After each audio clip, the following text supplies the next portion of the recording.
So today we're going to talk about special needs children.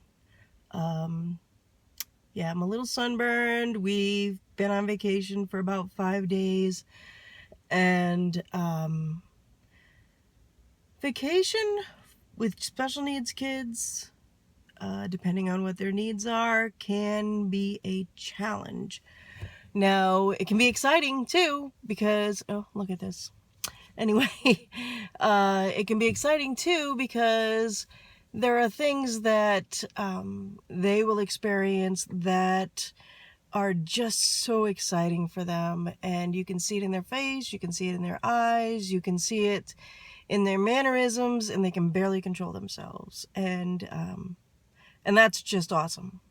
However, there are also times where too much stimulation can freak them out.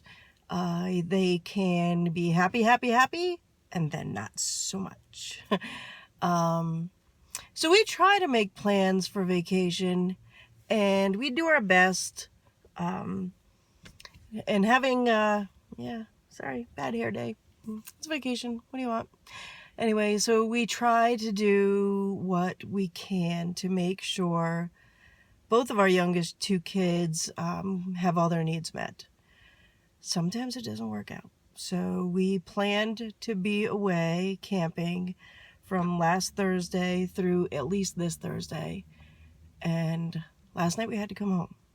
Almost the middle of the night, had to come home because our son, who's 15 and on the autism spectrum, just could not calm down and could not get himself back into a safe place. That happens often. Sometimes we know what the triggers are, sometimes we don't. And people that see us all the time are aware of it and know that we do what we can and we enjoy what we can, but sometimes we just need to go. And now.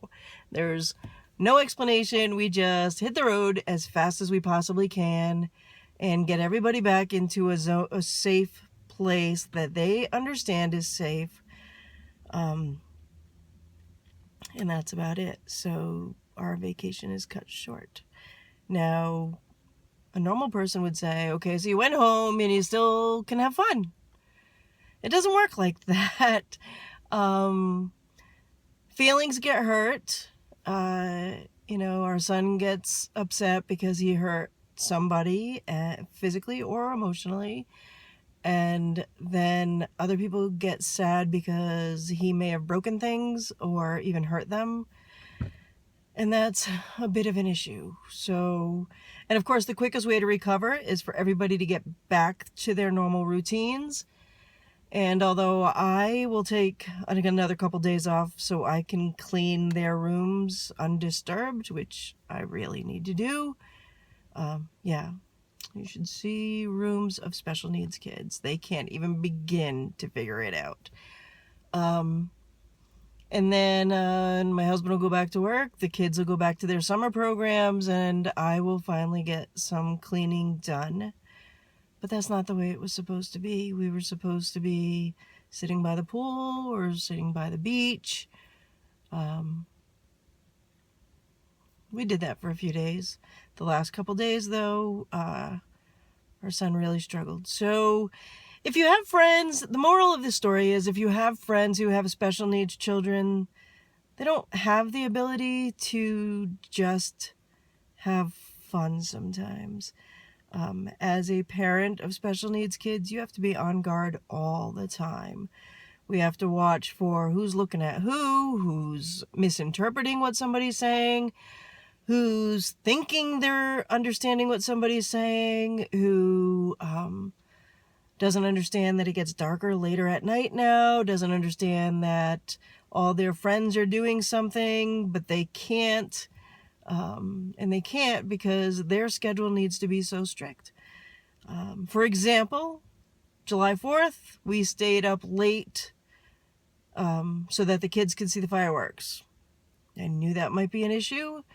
By the time the fireworks were done, it was almost impossible to get the kids back to the camper without outbursts, without fits. and much less go to sleep. It was very difficult to get them to lay down and go to sleep.